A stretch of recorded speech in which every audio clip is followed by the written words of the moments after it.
Kozhikode DMO ആരുന്നതിനെ ചൊല്ലിയുള്ള തർക്കം ശക്തമായതോടെ ആരോഗ്യവകുപ്പിന്റെ നടപടി ഇന്നുണ്ടായേക്കും. ഒരേ സമയം 2 DMOമാരാണ് ജില്ലയിലുള്ളത്. സ്ഥലം മാറിയെത്തിയ ഡോക്ടർ ആശാദേവിക്ക് സ്ഥാനം ഒഴിഞ്ഞുകൊടുക്കാതെ ഡോക്ടർ N രാജേന്ദ്രൻ DMO ആയി തുടരുകയാണ്. സ്റ്റേ വാങ്ങിയിട്ടുണ്ടെന്നും മാറിക്കൊടുക്കില്ലെന്നുമാണ് രാജേന്ദ്രന്റെ പ്രതികരണം. വിവരങ്ങളുമായി ഗോകുൽ ചേരുന്നുണ്ട് കോഴിക്കോട് നിന്ന്. ഗോകുൽ, വളരെ വിചിത്രമായൊരു സംഭവം, പഴയൊരു സിനിമാ കഥയെ അനുസ്മരിക്കുന്ന രീതിയിലുള്ള സംഭവമാണ് കോഴിക്കോട് ആശുപത്രിയിൽ ഉണ്ടാകുന്നത്. എന്തൊക്കെയാണ് വിശദാംശങ്ങൾ?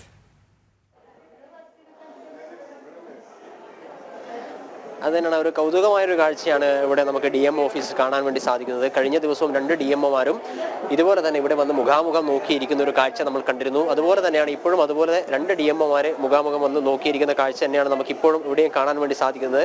ഇന്ന് രാവിലെ ഏറ്റവും ആദ്യം ഇവിടെ എത്തിയത് നേരത്തെ തന്നെ ഇവിടെ കോഴിക്കോട് DMO ആയി ചുമതലയിലുണ്ടായിരുന്ന രാജേന്ദ്രനാണ്. നമുക്ക് ദൃശ്യങ്ങളിൽ കാണാം.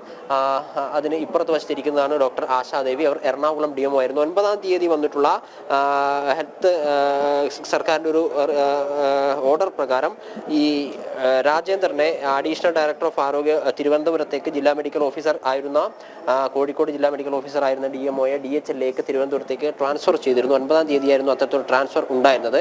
ഈ എറണാകുളം DMO ആയിരുന്ന ആശാദേവിക്ക് കോഴിക്കോടേക്കും ട്രാൻസ്ഫർ ലഭിക്കുന്നു. അങ്ങനെ തൊട്ട് പിറ്റേ ദിവസം 10-ാം തീയതി ആശാദേവി ഇവിടെ ചുമതലയേൽക്കാൻ വരുന്ന സമയത്ത് ചുമതലയേറ്റതിന് ശേഷം കോഴിക്കോട് DMO ആയി തിരുവനന്തപുരത്ത് പോയി ഒരു യോഗത്തിൽ അറ്റൻഡ് ചെയ്യുകയും ചെയ്തിരുന്നു. ആ സമയത്ത് ഡോക്ടർ രാജേന്ദ്രൻ, നിലവിൽ DMO ആയിരുന്ന രാജേന്ദ്രൻ, ഈ അഡ്മിനിസ്ട്രേറ്റീവ് ട്രിബ്യൂണലിനെ സമീപിക്കുകയും അതിന് ഒരു സ്റ്റേ വാങ്ങുകയും ചെയ്തു. ആ സ്റ്റേയുടെ കാലാവധി കഴിഞ്ഞ ദിവസം 20-ാം തീയതി സമാപിച്ചതിന് ശേഷം ഡോക്ടർ ആശാദേവി വീണ്ടും ഇവിടെ ചുമതലയേൽക്കാൻ വരുന്ന സമയത്താണ് DMO ആയിട്ടുള്ള രാജേന്ദ്രൻ പറയുന്നത്, താൻ തന്നെയാണ് നിലവിലെ DMO, എനിക്ക് ഈ സ്റ്റേ നീക്കിയതുമായി ബന്ധപ്പെട്ട ഉത്തരവ് ഇതുവരെ കിട്ടിയിട്ടില്ല, അതിനാൽ താൻ തന്നെയാണ് DMO എന്ന ഒരു നിലപാടിൽ എടുത്തുകൊണ്ടിരിക്കുന്നത്. അതേസമയം എറണാകുളത്ത് DMO ആയിരുന്ന ആശാദേവി കോഴിക്കോടേക്ക് മാറ്റിയ സംബന്ധിച്ച ഉത്തരവ് അതുപോലെ തന്നെ നിലനിൽക്കുന്നുണ്ട്. അതിനാലാണ് ഈ സ്റ്റേയുടെ കാലാവധി, അഡ്മിനിസ്ട്രേറ്റീവ് ട്രിബ്യൂണലിന്റെ സ്റ്റേയുടെ കാലാവധി കഴിഞ്ഞതിന് ശേഷം അവർ വീണ്ടും വന്ന് ഇവിടെ ജോയിൻ ചെയ്യുന്ന ഒരു സാഹചര്യം ഉണ്ടായത്. കഴിഞ്ഞ ദിവസം ഇന്നലെ വൈകിട്ട് ഒരു 3 മണിയോട് കൂടിയിട്ട് ആശാദേവി ഇവിടെ വരികയും രാജേന്ദ്രനുമായിട്ട് ഈ കാര്യങ്ങൾ സംസാരിക്കുകയും ഒക്കെ ചെയ്തിരുന്നു. എന്നാൽ സ്റ്റേ നീങ്ങിയ, അതായത് രാജേന്ദ്രന്റെ ട്രാൻസ്ഫർ ഓർഡറിനുള്ള സ്റ്റേ നീങ്ങിയ ഉത്തരവ് തനിക്ക് കിട്ടിയിരുന്നില്ല. അതുകൊണ്ട് തനിക്ക് ഇവിടെ നിന്ന് മാറി നിൽക്കാൻ സാധിക്കില്ല ഒരു തീരുമാനമാണ് ഇവിടെ എത്തിയിരിക്കുന്നത്. അതുകൊണ്ട് തന്നെ ഈ ഓഫീസിന്റെ പ്രവർത്തനമൊക്കെ ഏതാണ്ട് അവതാളത്തിലായിരിക്കുകയാണ്. ഈ ജീവനക്കാരൊക്കെ അങ്ങോട്ടും ഇങ്ങോട്ടും ഒരു ദേഷ്യത്തോടു കൂടി സംസാരിക്കുന്ന കാഴ്ചകളൊക്കെ നമ്മൾ കണ്ടിരുന്നു. നമ്മൾ ജീവനക്കാരോട് സംസാരിച്ച സമയത്തായാലും പറയുന്നത് സാധാരണക്കാരുടെ കാര്യമായിരുന്നെങ്കിൽ ഇത് ഏത് രീതിയിലായിരിക്കുന്നു, ഇവിടുത്തെ ഓഫീസിന്റെ ഒരു ജില്ലാ ഓഫീസിന്റെ പ്രവർത്തനം തന്നെ പാടെ അവതാളത്തിലായിരിക്കുന്ന ഒരു കാഴ്ചയാണ് കാണാൻ സാധിക്കുന്നത്. വളരെ വേഗത്തിൽ തന്നെ ഇതിനൊരു തീരുമാനമെടുക്കേണ്ടതുണ്ട് എന്നൊരാവശ്യം ജീവനക്കാരായ ആളുകൾ തന്നെ മുന്നോട്ടേക്ക് വെക്കുന്നു. സാധാരണക്കാരായ ആളുകൾക്ക് ഇവിടെ എത്തുന്ന സമയത്ത് തന്നെ ഒരു പേപ്പർ നീങ്ങാത്ത സാഹചര്യം പോലും ഇവിടെ ഉണ്ട്. അതുകൊണ്ട് അടിയന്തരമായിട്ട് സംസ്ഥാന സർക്കാർ ഈ വിഷയത്തിൽ ഇടപെടുകയും ഈ ഒരു വിഷയത്തിന് ആനുപാതികമായിട്ടുള്ള നടപടി സ്വീകരിക്കേണ്ടതുമായിട്ടുള്ള ആവശ്യമാണ്. ഇന്നലെ ഉച്ചയ്ക്ക് ശേഷമായിരുന്നു ഇത്തരത്തിലൊരു പ്രവൃത്തി തുടർന്നിരുന്നത് എങ്കിൽ ഇപ്പോഴും ഇന്ന് രാവിലെ 10 മണിക്ക് ഓഫീസ് തുടങ്ങിയതിന് ശേഷവും ഇതേ പ്രവൃത്തി തന്നെയാണ് ഇവിടെ തുടരുന്നത് എന്നുള്ളതാണ് പ്രധാനപ്പെട്ട കാര്യം. ഒരു ജില്ലയുടെ മേധാവികളായിട്ടുള്ള 2 പേരാണ് ഇത്തരത്തിൽ ഒരു ഓർഡറിന്റെ പേരിലും അല്ലെങ്കിൽ ആശങ്കയുടെ ഒരു സാങ്കേതിക പ്രശ്നത്തിന്റെ ഒക്കെ പേരിൽ ഇവിടെ നിൽക്കുന്നത് എന്നുള്ളതാണ് പ്രധാനപ്പെട്ട കാര്യം. ഈ 4 DMOമാരെയും 4 കണ്ണൂർ, കോഴിക്കോട്, എറണാകുളം, കൊല്ലം എന്നീ ജില്ലകളിലെ DMOമാരെ ആയിരുന്നു മാറ്റിക്കൊണ്ടുള്ള ഉത്തരവ് ആരോഗ്യ വകുപ്പിന്റെ ഭാഗത്തു നിന്ന് ഉണ്ടായിരുന്നത്. ആ സമയത്താണ് ഈ കോഴിക്കോട് DMO ആയിട്ടുള്ള രാജേന്ദ്രനെ തിരുവനന്തപുരത്തേക്ക് മാറ്റിക്കൊണ്ടുള്ള ഉത്തരവ് വന്നത്.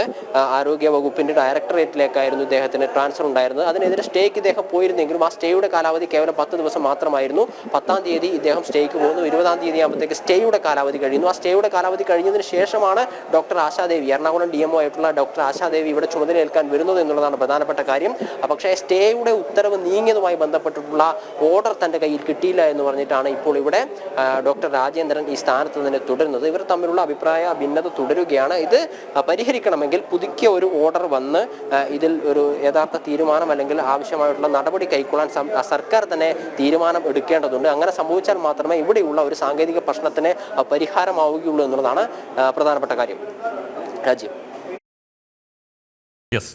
ഏതായാലും ഇപ്പോൾ ആവശ്യത്തിന് ജീവനക്കാരില്ലാതെ വലയുകയാണ് ആരോഗ്യവകുപ്പ്. അത് കാരണം ആരോഗ്യ പ്രവർത്തനങ്ങൾക്ക് താളം തെറ്റിയ തരത്തിലുള്ള പരാതികൾ ഉയരുന്നു. പക്ഷേ കോഴിക്കോട് ജില്ലയിൽ ഇപ്പോൾ സ്ഥിതി വ്യത്യസ്തമാണ്. കൗതുകരമായൊരു സംഭവം തന്നെയാണ് അവിടെ ഉണ്ടായിരിക്കുന്നത്. ഒരേ സമയം തന്നെ 2 DMOമാർ, 2 പേരും അവകാശ തർക്കവുമായി എത്തിയിരിക്കുകയാണ്. തന്നെ മാറ്റിയിട്ടില്ലെന്നാണ് നിലവിലെ DMO പറയുന്നത്. അതേസമയം സ്ഥലമാറ്റം ലഭിച്ച DMO അവിടെ എത്തുകയും ചെയ്തിരിക്കുന്നു. വിശദാംശങ്ങളാണ് ഗൂഗിൾ കോഴിക്കോട് നിന്ന് നൽകിയത്.